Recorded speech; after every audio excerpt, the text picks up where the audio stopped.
Hi, Hardeep. Is now a good time for us to plan that computer programming lesson we've been assigned? Hey, Don. I was just thinking about that, actually. Yes, let's get it out of the way now, shall we? I've got the instructions here. So, it says, design a 45-minute lesson for a class of 16 teenagers where they learn how to write a simple computer program in BASIC.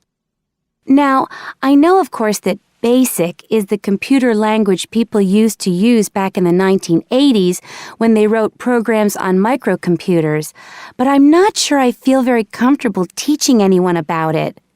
Well, I did a bit of research yesterday and found out quite a few things, so I think we'll be okay. Great. So, what do you have in mind? Well, I think we should presume that none of the kids will know anything about BASIC.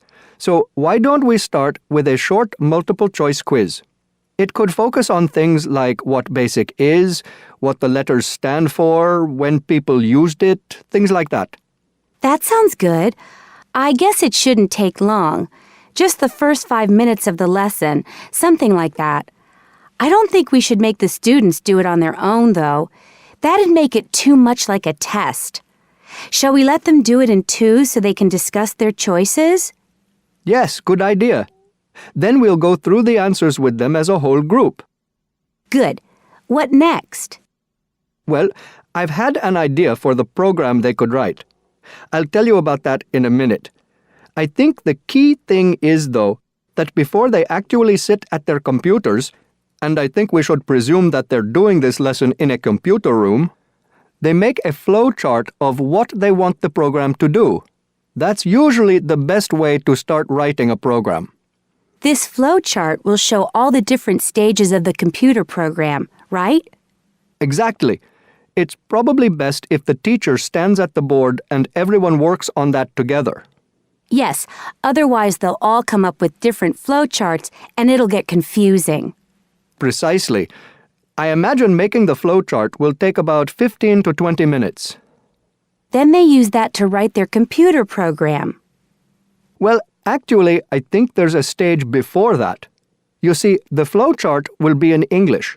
They're going to need to be taught a few basic commands so they can write their computer program. Now I'm getting out of my depth. What kind of thing would that be?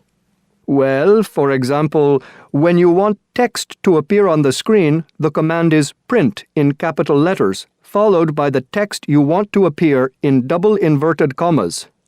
Oh, yes. I think I've seen that before. Right.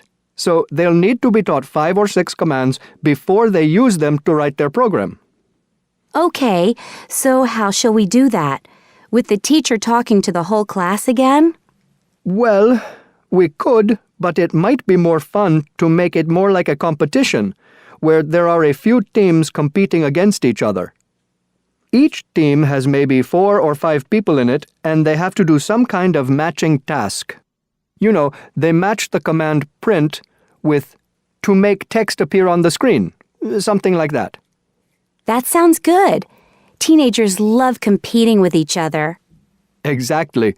And then, for the final part of the lesson, they use their flowchart and the commands they've learned to produce the program.